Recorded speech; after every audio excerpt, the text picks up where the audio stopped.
नमस्ते जी। गणेश चतुर्थी पावन पर्व की आप सभी को बहुत शुभकामनाएं। आइए जानने की कोशिश करेंगे कि गणपति कौन है। कुछ शिक्षाएं हम आज इस पर्व पर लेंगे। गण और पति दो शब्दों को मिलाकर के गणपति शब्द बना है। गण का अर्थ होता है पुत्र, सदस्य, प्रजा, और पति का अर्थ होता है पिता, रक्षक, पालक, राजा। यदि हम ईश्वर और जीव आत्माओं की बात करें तो हम सब मनुष्य और सब प्राणी गण हैं और हमारे गणपति हैं परमपिता परमेश्वर। किंतु यदि हम एक राजा की बात करें तो प्रजा गण है और राजा गणपति है। यह जो राष्ट्रपति शब्द है वो देश के प्रथम व्यक्ति के लिए उचित शब्द नहीं है, क्योंकि राष्ट्र तो स्वयं में ही पति होता है गणों का। किंतु गणपति शब्द इसलिए उचित है देश के प्रथम व्यक्ति के लिए क्योंकि गणों का स्वामी अर्थात प्रथम व्यक्ति, देश का प्रथम नागरिक, और वह राष्ट्रपति होता है गणपति। उसको कहा जाता था, कहा जाना चाहिए। अब हम गणपति के उपदेश को, संदेश को जानना चाहेंगे। आइए इस प्रतिमा का हम चिंतन करें। कैसा होना चाहिए हमारा गणपति, हमारा राजा, कि जिससे हम सब स्वस्थ रहें, हमारा समाज और राष्ट्र शक्तिशाली हो।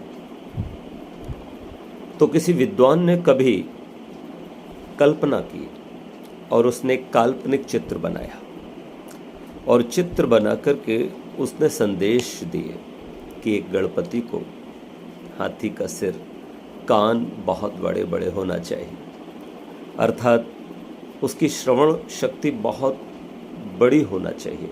देश के अंतिम व्यक्ति तक की आवाज़ उसके कानों में आ जाए। कहाँ विरोध है, कहाँ सहयोग है, समर्थन है, कहाँ समस्या है। देश के एक व्यक्ति की भी आवाज़ अगर उसके कानों तक आती है तो समझो कि वो राजा सच में बहुत अच्छा राजा है। राजा की सूंड हाथी की, तो कहा कि उसकी जो सूंघने की शक्ति है वो बहुत मजबूत होना चाहिए, अर्थात देश के अंदर और देश के बाहर, देश के कौन कौन शत्रु, क्या चल रहा है देश के बारे में, तो हमारा जो खुफिया विभाग है, गुप्तचर विभाग है, वो बहुत शक्तिशाली होना चाहिए। तीसरा, मोटा पेट। ये मोटा पेट इस बात का प्रतीक है कि अन्न आदि का भंडार प्रचुर मात्रा में हमारे देश में रहना चाहिए, जिससे आपत्ति काल आने पर अभाव न रहे। और जिस तरह से पेट में गया अन्न रक्त बनकर के पूरे शरीर का सही पोषण करता है, जहाँ जिस अंग को जितना मिलना चाहिए उतना मिलता है, उसी प्रकार से जो वितरण है वो सही होना चाहिए। कर आदि की व्यवस्था मजबूत हो और सुव्यवस्थित हो, वैदिक। चौथा, चूहे की सवारी। चूहा एक ऐसा जीव है जो आज इस रसोई में तो कल पड़ोसी की रसोई में, वो सब में जाता है और रसोई के अंदर की एक एक चीज को देखता है। कहाँ अन्न है, नहीं है, चूल्हा जला कि नहीं जला। तो देश के राजा को भी इस बात का ज्ञान होना चाहिए कि कहाँ गरीबी है और बहुत गरीबी है। तो ऐसे जहाँ अत्यंत गरीब और दरिद्र लोग हैं, वो देश के लोग हैं, देशवासी हैं, तो उनके लिए अन्न आदि की समुचित व्यवस्था समय पर हो, उनकी पेंशन हो, उनको राशन हो। जैसा कि आजकल हम देखते हैं मुफ्त राशन आदि बढ़ रहा है, पर ये प्रणाली मुफ्त राशन की सही नहीं है, क्योंकि ये जो मुफ्त राशन है वो सतपात्र तक नहीं पहुंच रहा है। इसके पीछे कोई दूसरे कारण हो सकते हैं, अपनी राजनीति हो सकती है, लेकिन निश्चित रूप से कुछ अच्छा भी है, क्योंकि कुछ गरीबों तक निःशुल्क राशन पहुंच रहा है, तो उसका लाभ हो रहा है। और अगली शिक्षा है, गणपति को बहुत प्रिय हैं लड्डू। लड्डू एक सात्विक भोजन है। बेसन के प्रायः लड्डू बनाए जाते हैं, तो ये बड़े पौष्टिक होते हैं। तो राजा का भोजन कैसा होना चाहिए? पौष्टिक होना चाहिए, सात्विक होना चाहिए। और प्रजा का भी भोजन पौष्टिक हो, सात्विक हो, अच्छा हो। क्योंकि अन्न से ही मन बनता है, जैसा खाओगे अन्न वैसा बनेगा मन। और अंतिम है हाथ में फरसा और वेद।